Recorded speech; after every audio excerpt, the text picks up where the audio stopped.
selama lewat dari 2 tahun, Bapak Ibu sebagai non-ASN di sekolah negeri, maka Bapak Ibu diperkenankan daftar.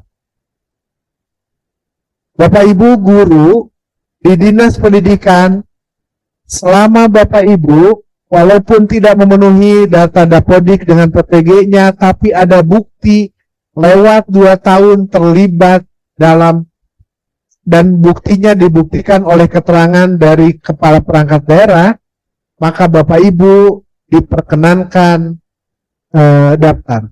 Untuk yang tidak, kami membuat edaran kemarin ke Disdik, khusus untuk lingkup Disdik, Bapak Ibu konsultasi ke Dinas Pendidikannya.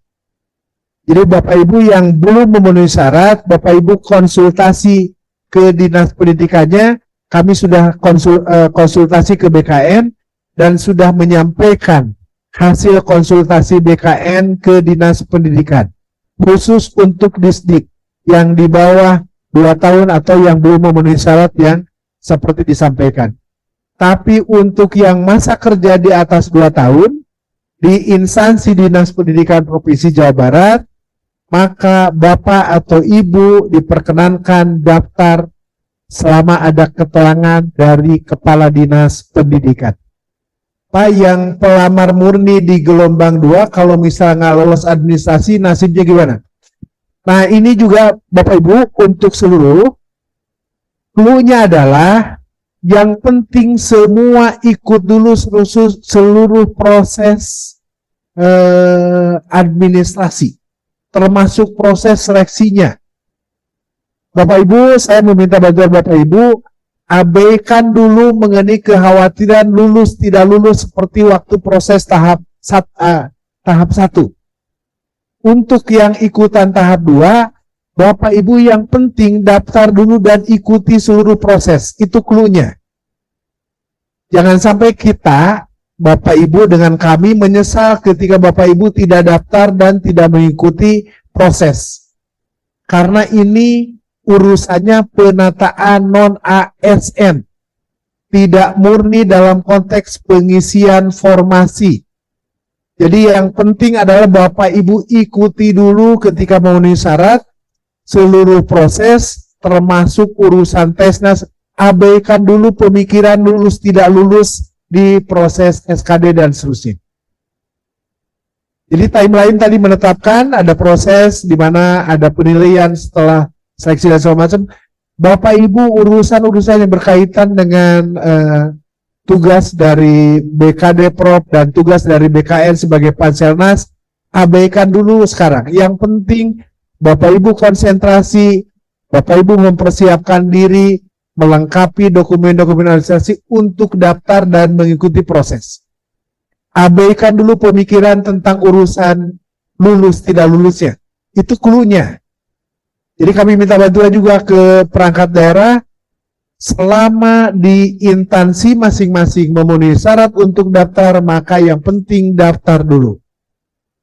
Baik itu yang pelamar di murni di tahap 2, maupun lanjutan yang tahap 1, atau yang teman-teman yang database BKN. Ini yang utama, database BKN yang belum daftar, yang utama itu. Yang utama itu. Jadi Bapak Ibu selama memenuhi syarat, yang penting daftar dulu, ikuti seluruh proses, abaikan dulu pemikiran mengenai lulus tidak lulus. Seperti itu. Terus yang berikutnya, penetapan paruh waktu untuk R3 teknis akan ditempatkan di bekerja atau di unit yang sudah kami lamar, apakah statusnya seperti P1? Terima kasih.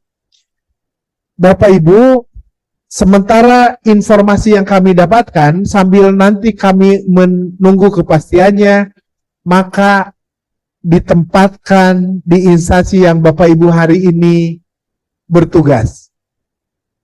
Jadi info awalnya seperti itu, ditempatkan di unit kerja Bapak Ibu bertugas.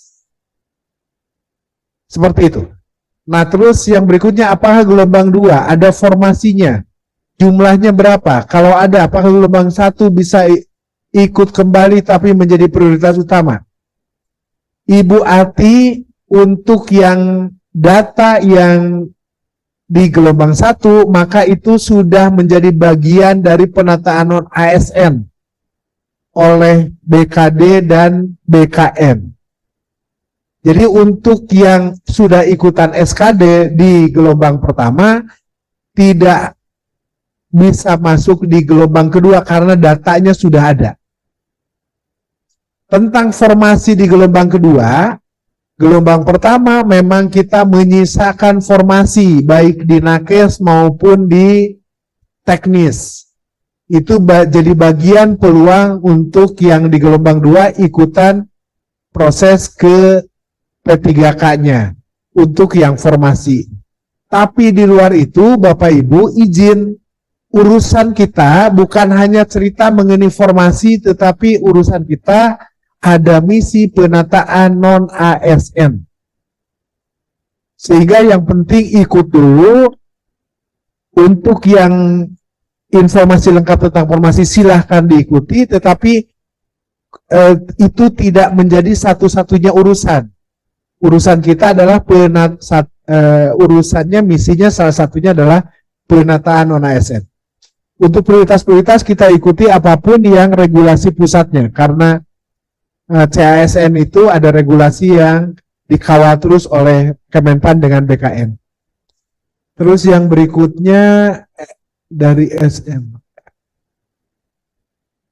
Pak Fahri ini dari SMK 1 Cikedung, ada pegawai TK2 yang TMS, Pak.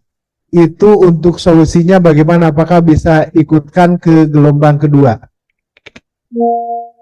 Ya, selama yang bersangkutan TMS, maka yang bersangkutan ikut ke gelombang kedua. Tidak ada urusan rupiah dalam penataan non-ASN. Pastikan tidak ada urusan rupiah di penataan non-ASN. Kalau ada yang mengatasnamakan, silahkan mau langsung ke PH, silahkan mau langsung ke BKD diadukan, ke perangkat daerahnya diadukan, mau ke pimpinan kami diadukan, silahkan, dengan sangat terbuka. Jadi jangan sampai nanti Bapak Ibu tiba-tiba mengeluhkan setelah kejadian. Untuk yang regulasi yang kami harus nunggu dari pusat, nanti sesegera mungkin begitu sudah ada regulasi kepastiannya, kami akan sampaikan ke Bapak Ibu. Demikian, mohon izin Bapak Ibu, terima kasih atas kehadiran Bapak Ibu.